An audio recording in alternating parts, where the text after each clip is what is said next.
Hi, ever wonder what it's like to work another profession or live in the underworld? Listen to unsuspecting riders give a 10 to 15 minute personal masterclass as I spontaneously interview them as they enter my taxi.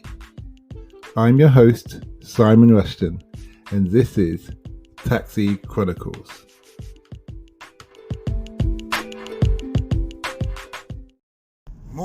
Morning. Yes, we're back with another episode, another rider. Today we have the Honourable Jack. He is an apprentice in butchering, so he's a dangerous man. My old man said the butcher's always a dangerous man. But anyone who carves up meat all day, you've got to think twice before you say something to. But anyway, on another easier note, without further ado, here you are, Jack. Nice to have you. Nice to be here. Thank you for having me. So first things first. What made you want to get into being a butcher? Honestly, I didn't know that I wanted to be a butcher until I started. I mean, I saw it online and I thought I'd give it a go, so I went and had a go. And honestly, it's just stuck with me. I love it. I really do. Okay. So you say you love it. It's interesting. I have to ask you, what kind of person were you when you were at school? I weren't naughty enough to be noticed, but I wasn't smart enough to be helped. So what I mean by that, it's like I didn't get enough trouble I didn't have like bad grades or anything, but I struggled for my exams. Yeah. I left school with like 2 GCSEs. Okay, well, that's about it. I had 1 and I cheated. There you are, but okay. Alright, so you weren't a child who loves to pull heads off pigeons or anything like that? No. I always wonder what definitely makes someone want to carve meat up all day. Alright, so what would you say is a special qualities that someone needs for being a butcher? So I see you're dressed quite warm right now. Honestly, with me, it's just you have to have a good dedication to work and you have to take pride in what you do, because you see some butchers, they can be sloppy, they don't care about it, they do what they do. When you say sloppy, how so? So it's all about staying close to the bone, getting off all the meat you can, making sure there's no waste, because waste is money. Mm-hmm. And you don't really want to leave loads of meat on the bone, because if you're doing something for a customer and they see that, they could feel cheated. Mm-hmm. Yeah, I see what I mean. So what happens to all those bones afterwards then? With the chicken carcasses, we grind them down, we do pet sticks.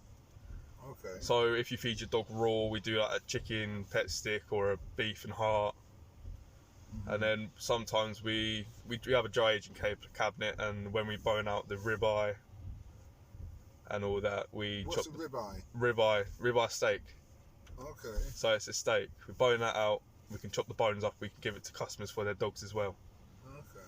But if we have any pork, that goes into our sausages. Bones? So, no bones. Okay. No bones. All the bones are discarded. Right.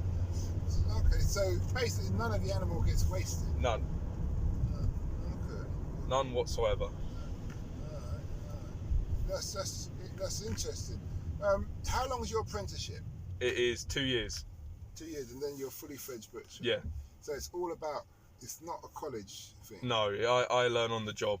My work teach me how to do things, and then I've got booklets and stuff from a company up in Ipswich that do my course. Oh, so and they send me work to do. Nothing to do with sitting in guilds, MVQ. No. Okay, and would you say it's fair to say it's not the most popular course? No, it's not. All the butchery colleges are dying out, and they're on their way out. Why is that? It's a dying trade, really. But you're taking it on. Yeah, I want to try and bring it back. I want to try and get the youth back into it. Okay. Would you say that's because everybody's happy with processed food? Yeah, processed food and supermarkets have taken away from butchers, I think. But then, even if it's processed food in a factory, need a butcher? Don't you? I suppose so, yeah, but you caught me out there. Okay. You caught me out there. I don't know. I'm not trying to catch you out. I'm just asking questions. I don't know anything about the industry. I know what you mean. Totally new to me. Well, I know what a butcher is, but you know, I don't know the thing. I did interview one butcher, and he said he went on to being. He's a butcher. No, he's a chef, and now he's become a butcher. And he said he prefers being a butcher. Why did he prefer being a butcher? I can't remember it, but it's not so unsociable hours, things like that, and what have you. But I suppose as a butcher, you could lean into being a bit of a chef when you're ready. Definitely could. Yeah. Definitely could. Because you lot make stock. Yes. No, we don't, but we do sell stock sometimes. Okay. Yeah. Okay. So how's the business been during the pandemic? Have people been? Hasn't stopped. Is it I mean, more? I only came in with the beginning of the second lockdown, and I've heard stories where we couldn't even get stuff on the shelf. They were just taking it in bags. It's literally taking it as they could get it. Okay. Well, I suppose that's really good for business. Yeah. So that means there's actually a real market there for it. People just forgot about it. Definitely, there is a real market for it. It's just uncommon to see butchers. You've got to get a good butcher as well. You've got to get a nice. So you have a relationship with your customers? Yes.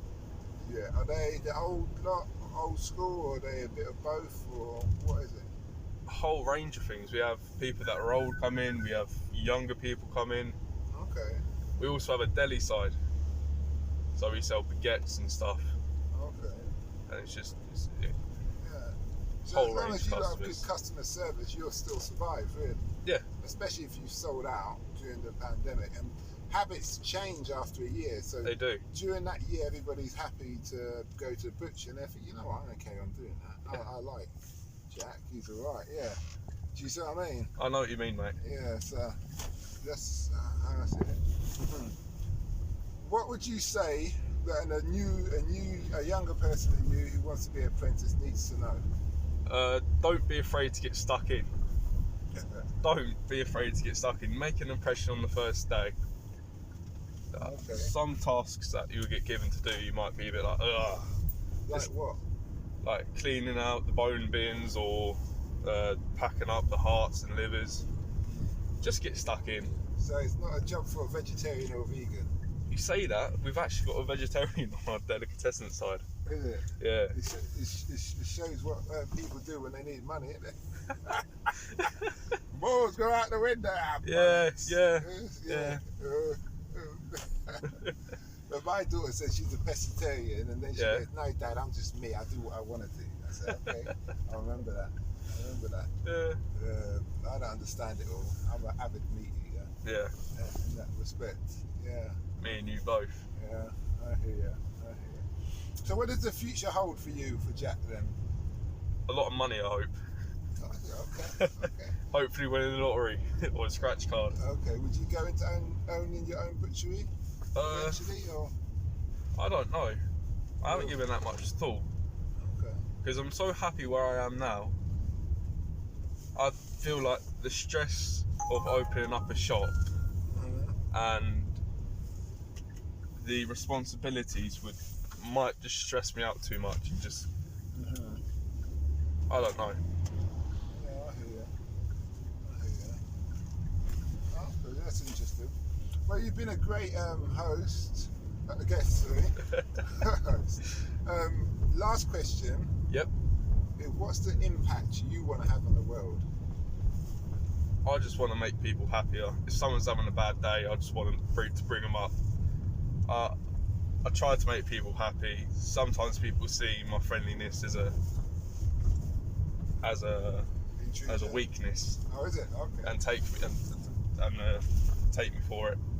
And then you have to put them in their place. Yes, I tried to, but without your meat cleaver or with your meat cleaver? Well, we're definitely without. I'm like a gummy bear. Okay, all right. Soft and squidgy. All right. Well, thanks a lot for that, Jack. Thank you for having me, mate. Last question, where can people find you if they wanted some advice from you? You can find me on Instagram, jack.james.d. Do you want to spell that for them? JACK. Yeah. JAMES.D. Okay. Thanks a lot for that. Thank you very much for having me, mate. And we wish you well. You too.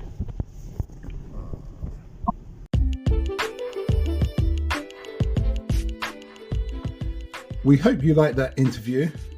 Don't forget to like, share and subscribe to get the latest daily episode.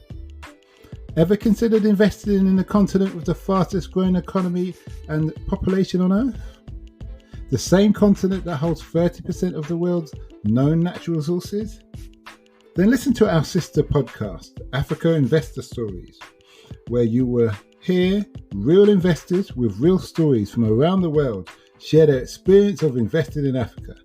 We post Monday and Thursday at 10 a.m.